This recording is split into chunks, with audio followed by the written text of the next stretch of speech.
Bonsoir et merci de nous rejoindre pour ce nouveau numéro du 7-8 débat. Le numerus clausus, ce strict système de sélection qui fixe le nombre d'inscrits acceptés en deuxième année de médecine, sera officiellement supprimé dès 2020. Emmanuel Macron a confirmé cette mesure la semaine dernière dans le cadre de la réforme du système de santé. L'accès aux études de médecine dentaire, de pharmacie et de sage-femme ne sera plus limité par des quotas et il n'y aura donc plus de concours sélectifs à la fin de la première année. Alors, cette suppression du numerus clausus est-elle nécessaire ? C'est le débat du jour. Avec nous en plateau ce soir pour en parler, Pierre Lévy, médecin généraliste, membre du Conseil de l'Ordre des médecins des Yvelines, et puis Saïm Chili, président de l'UNEF à l'Université de Versailles-Saint-Quentin en Yvelines. Bonsoir à tous les deux, merci d'avoir accepté notre invitation. Avant d'en parler, je vous propose de voir ce que pensent de cette réforme les étudiants justement en médecine de la faculté de Versailles-Saint-Quentin en Yvelines dans ce micro-trottoir. Ils vont forcément faire d'autres mesures sur le sujet. Ils ne peuvent pas laisser passer autant d'étudiants en médecine juste pour supprimer le numerus clausus. Ils vont devoir soit étaler en faisant plusieurs petits concours qu'un seul, que deux gros en première année et en cinquième, que de laisser passer autant de monde. Je pense qu'il faut quand même qu'il y ait une sélection d'une manière ou d'une autre, mais en fait ce que je pense c'est que le numerus clausus c'était pas vraiment une bonne manière de sélectionner les gens. C'est surtout le fait de travailler, de celui qui travaillait le plus, mais pas celui qui pensait le plus. Supprimer le numerus clausus, pourquoi pas ? Mais pour mettre quoi ? Si c'est pour mettre une sélection sur 10 ans, non. Et en même temps, le numerus clausus a ses failles, oui, mais en fait, ce qui serait vraiment bien, c'est qu'on nous demande notre avis, en fait. Enfin, louper son rêve parce qu'on a coché l'item C à la place de l'item B, non. Enfin, pour vous, c'est un millième de point, mais parfois, c'est une place, et cette place, elle peut être cruciale. Voilà, des avis mitigés chez les étudiants, tous y voient du bon et du mauvais finalement, et surtout il y a des inquiétudes sur une éventuelle échéance retardée de l'échec. Je me permets aussi de corriger, je me suis trompée sur votre nom, excusez-moi, votre nom c'est Naïm Chili. Excusez-moi. Donc voilà, je vais commencer une première question avec des chiffres en fait. Donc le numerus clausus à l'échelle nationale, c'est 7700 places à peu près l'année dernière. En médecine pour 58 000 étudiants en première année commune en études de santé. Alors forcément près de 80% d'échecs au concours de fin de première année. Est-ce qu'il était nécessaire de supprimer ce numerus clausus ? Je peux commencer par vous, Pierre Lévy. Sur le diagnostic, tout le monde est d'accord. La sélection telle qu'elle se fait actuellement en PACES en première année est totalement aberrante. Mais de là à supprimer le numerus clausus, c'est une aberration parce que, comme diraient certains, à partir du moment où il y a un flou, et ce qui est présenté actuellement est très flou, il y a un loup. Et le problème est de savoir où on va mettre le curseur pour la sélection, parce qu'il devra y avoir une sélection à un moment ou à un autre. Donc c'est une aberration parce qu'il faut une sélection à un moment donné. Pourquoi c'est une aberration de supprimer le numéro ? De le supprimer complètement, parce que il n'y aura pas les structures d'accueil de formation dans les universités qui sont déjà en flux tendu actuellement, et il faut que, au contraire, on élargisse le numerus clausus, on n'est pas obligé de le supprimer. Et surtout qu'on repense le cursus des études médicales, éventuellement, alors ça on peut en discuter, sur un contrôle continu des connaissances. D'accord. Mais qu'est-ce qu'on va faire des étudiants en maïeutique, enfin pour les sages-femmes, en pharmacie, etc., si on fait un tronc commun de 3 ans, qu'est-ce qu'ils vont faire au bout des 3 ans quand ils seront collés ? Ça, c'est donc en cours, on va en parler, le gouvernement parle de réorganisation d'ici Noël. Donc, si je comprends bien, vous êtes pour une augmentation du numerus clausus, mais pas sa suppression. Alors, les syndicats étudiants, qu'en disent-ils ? Nous, on est favorable à la suppression de ce numerus clausus. Pourquoi ? Deux choses. D'abord, on constate qu'il y avait une pénurie du personnel médical, une pénurie de médecins. On connaît les fameux phénomènes de déserts médicaux en France, et donc il faut y répondre. Et c'était un peu une incohérence de garder une limitation du nombre de personnes pouvant continuer ces études de médecine, alors que pourtant une grande partie des étudiants en première année d'études de santé avaient le niveau pour continuer. Par exemple, un chiffre, à Versailles-Saint-Quentin, la première personne recalée au concours de PACES a 13 sur 20 de moyenne, alors que la première a 14. Ce qui montre que des personnes qui ont largement les capacités de continuer étaient rejetées à cause de ce numerus clausus. Donc oui, il faut le supprimer. Par contre, il faut voir comment c'est fait. Ça ne sert à rien de décaler la sélection 3 ans plus tard. Et effectivement aussi augmenter les moyens. Déjà aujourd'hui, en PACES, on connaît de nombreuses difficultés. Ça ne sert à rien de les repousser plus loin. D'accord. Donc je rebondis sur la nature en fait de ce concours. Est-ce que ce ne serait pas c'est ce qui prend forme d'un QCM, je crois. Oui. On a entendu dans le micro-trottoir une des personnes qui parle oui, on arrive à un échec à cause on a coché B au lieu de C. Est-ce que c'est cet aspect-là, c'est la forme de ce concours qui poserait éventuellement problème? Oui, la forme du concours, même le principe même du concours en lui-même. On peut faire une sélection sur un tout autre mode, par exemple en introduisant des matières beaucoup plus sociales en médecine, plus que mathématiques, sciences physiques et biochimie, et faire en sorte que les gens soient sélectionnés réellement sur leur capacité à assumer plus tard la profession de médecin.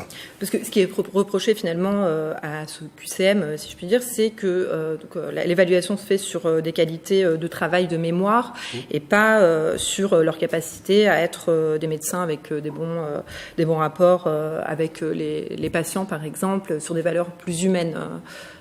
Ça, j'imagine que vous êtes d'accord là-dessus. C'est ça. Aujourd'hui, on a un concours qui est quand même le degré zéro de la pédagogie et de l'évaluation, c'est-à-dire un QCM qui favorise aussi d'ailleurs des matières extrêmement scientifiques. On fait apprendre à des étudiants beaucoup de choses en physique, par exemple, qu'ils ne vont pas réutiliser plus tard dans leurs études ou durant leur profession. Pareil, on met très peu en avant tout ce qui est questions sociales, toutes les valeurs humaines qui sont importantes dans ce genre de métier. Et puis, au-delà du concours, tout au long de l'année, ça a des conséquences. Ça pousse des étudiants à bachoter comme jamais, à vivre beaucoup de stress, un véritable enfer tout au long de l'année, pour peut-être au final échouer alors qu'ils avaient la capacité et devoir s'orienter et donc passer à côté de leurs rêves. Donc supprimer le numerus clausus, mais aussi réfléchir plus globalement à l'organisation des examens et penser une pédagogie plus innovante et plus efficace. Oui, c'est ça. Parce que si je viens comprendre, on ne sait pas ce qu'il en est. Alors pour l'instant, il y a une annonce de suppression de ce numerus clausus, mais quid de la réforme, de ce qui serait annoncé plus tard. La ministre, je rappelle, de l'enseignement supérieur, Frédérique Vidal, a indiqué vouloir diversifier les voies d'accès aux études de médecine. Après cette suppression, il y aurait plus de première année commune en santé ni le concours à la fin de cette année. Mais est-ce qu'on sait sur quels critères seront formés les futurs médecins et combien seront-ils, etc. Comment sera réorganisé? Si je comprends bien, il n'y a aucune information pour l'instant. Absolument aucune information. Il faut voir également le problème essentiel, et ça je l'attends, c'est les moyens qu'on va mettre derrière.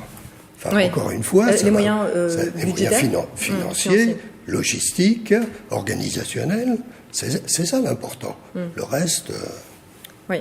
Alors, je voulais revenir sur une déclaration d'un député La République En Marche, Olivier Véran, qui disait que le numerus clausus est une aberration parce qu'il parlait de la libre circulation des médecins en Europe, qui apparemment est un problème puisque ce concours ne servira à rien, puisque donc en raison de cette libre circulation, des médecins en Europe, elle peut pas être du coup, les médecins ne peuvent pas être régulés leur nombre en France. Vous êtes d'accord avec ça, sur cette aberration du coup du numerus clausus en France? Oui, bien sûr, mais on ne peut absolument pas prévoir si, en supprimant le numerus clausus, dans quelle situation on va se retrouver 10 ans plus tard. C'est pas possible, parce que tous les gens qui seront formés n'utiliseront pas leur diplôme.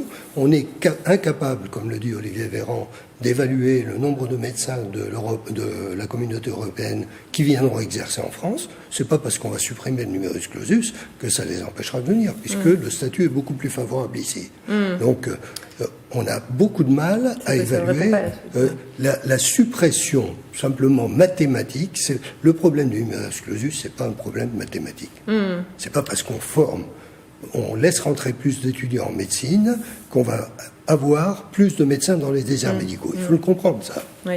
Alors, Naïm Chili, est-ce que, du coup, vous, en tant que représentant d'un syndicat, vous trouvez que vous reprochez quoi à ce numerus clausus? Est-ce que c'est un système obsolète, par exemple C'est un système qui a été créé pour réguler le nombre de médecins, sauf qu'aujourd'hui, on se rend compte qu'il n'y en a pas assez. Donc, la première des choses, je pense, serait d'augmenter leur nombre. Et oui, peut-être que ce ne sera pas suffisant, mais je pense que c'est une première étape. Le fait de permettre aujourd'hui à plus d'étudiants de continuer leurs études et d'avoir un métier à la fin, c'est une première étape pour augmenter le nombre de médecins dans le pays. Après, il y a tout un tas de choses à faire. Aujourd'hui, effectivement, il y a énormément d'étudiants qui contournent le système, vont étudier à l'étranger, et il me semble qu'aujourd'hui, un tiers des nouveaux médecins qui rentrent à l'ordre des médecins, ils ont un diplôme en dehors de la France à l'étranger. Ce qui montre que c'est une aberration qui n'avait aucune cohérence. Donc, des Français qui ont été formés à l'étranger. Oui, tout à fait. Donc, ce numerus clausus, c'est qu'ils mettaient une sélection de fait. Après, c'est un peu hypocrite de la part de la République en marche, puisqu'ils ont mis en place la sélection en première année de l'université de manière générale. Donc, c'est un peu hypocrite de faire ce genre de choses. Mais en tout cas, permettre au plus grand nombre de pouvoir continuer ses études, réformer ses études de santé, qu'elles soient plus pluridisciplinaires, tout en permettant à chaque formation d'avoir sa spécialité, renforcer tout ce qui est connaissance en termes de domaine de sciences sociales, sciences humaines, etc. Et aussi augmenter les moyens. À Versailles-Saint-Quentin, pour donner une idée, on a augmenté le nombre de places en première année l'année dernière, ce qui est une bonne chose, il faut le saluer. Ceci dit, ça n'a pas été tué de moyens. On se retrouve donc avec des étudiants qui, depuis le début du mois de septembre, n'ont pas de cours en présentiel, suivent des cours en ligne, ce qui est une catastrophe totale et ce qui montre qu'il y a une urgence à investir dans l'enseignement supérieur. Donc, j'ai l'impression qu'il y a du bon et du pas bon dans ce numerus clausus. Est-ce que finalement, est-ce qu'il faut ou pas le supprimer? Quelle est la solution? Je vous avez à peu près 1 minute chacun.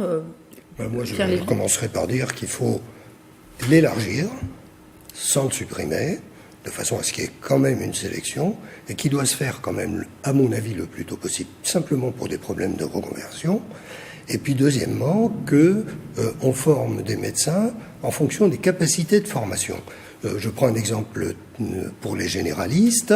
Se développe le stage auprès du praticien, c'est-à-dire dans un cabinet médical. Si vous envoyez une flopée d'étudiants non contrôlés dans les cabinets médicaux, il faut avoir derrière le nombre de médecins maîtres de stage capables de les accueillir. C'est pas le cas du tout. Oui. C'est pas le cas du tout. Alors Yael, je vous pose la même question. Du coup, quelle serait la solution selon vous La solution, c'est supprimer le numerus clausus pour quand même permettre aux étudiants qui ont atteint le Ça, c'est pour vous, c'est clair, il faut supprimer oui, car le numerus clausus. À partir du moment où un étudiant a le niveau pour passer dans une étude supérieure, je vois pas pourquoi il faudrait l'empêcher de continuer. Car il a le niveau. C'est ça le débat aujourd'hui. Investir en enseignement supérieur, ça doit se faire dans plein de filières, mais y compris en médecine. Et par contre, justement, je pense qu'avoir une 3 années qui soit plus pluridisciplinaire facilitera le nombre de réorientations, le fait de pouvoir aller dans d'autres formations si finalement on se rend compte qu'on n'était pas fait pour. Et donc c'est par ce genre de voie-là, en réformant aussi l'étude de santé au-delà du numerus clausus, qu'on arrivera non seulement à répondre à la pénurie de médecins, et aussi à former un plus grand nombre de jeunes dans ce pays. Très bien. Merci à vous deux.